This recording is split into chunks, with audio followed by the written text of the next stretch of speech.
We are concerned. Lenhlangano lebusako ivakalisela uvo lwayo ngaloku lokwenteka eNkandla lamalanga.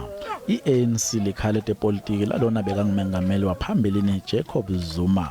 Kulemphelasontfo lenhlangano kudzinga ukuthi ihlehlise umhlangano wayo kude ibuke lokho lokuchubeka ngamengameli wayo wangaphambilini logwetshwe enkantolo yemthetho sisekelo. Lenhlangano ithi khathatekile ngalokho bekuchubeka eNkandla lemphelasontfo. Ifuna labo labahleli lomubutsano ukuthi batiphendvulele. We instruct the SGO and provincial secretaries to urgently investigate and initiate disciplinary action against the organizers responsible for the incitement of violence and defiance of COVID regulations, and individuals responsible for burning the ANC regalia and other acts of ill discipline which violates the ANC's constitution and code of conduct. The NEC calls on all its structures, leaders and members to ensure that we remain focused on the key tasks confronting the nation today, in particular, the fight against COVID-19. Thinking atiqhubeka njalo nekumlandzela amabhalane jikelele kwalenhlangano losamisiwe emsebentini eIsmahashule.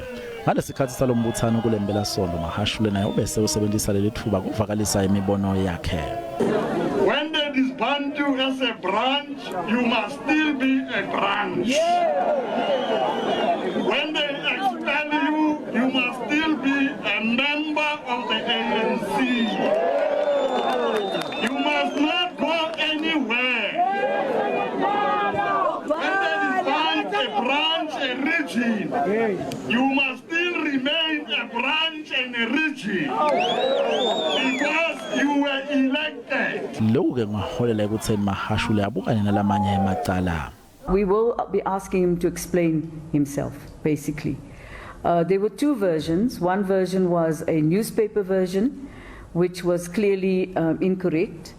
The second version was what we ourselves heard, is the Secretary General calling on those structures who are going to be disbanded for any reason to disobey. I'm not using the exact word that he used, but to disobey the leadership. Lenhlangano iphinze yamemetela ukuthi seyicokela amanye amalunga esigungu lesisetulu ukuthi akhulumisane nalona bekangumengameli. We have selected a group of NEC members who are going to work with the PEC and the current NEC deployees, very senior members of the ANC, who will on an ongoing basis be having talks with Comrade Zuma. And this is very important. Comrade Zuma is an elder of our organization. We love him, we respect him.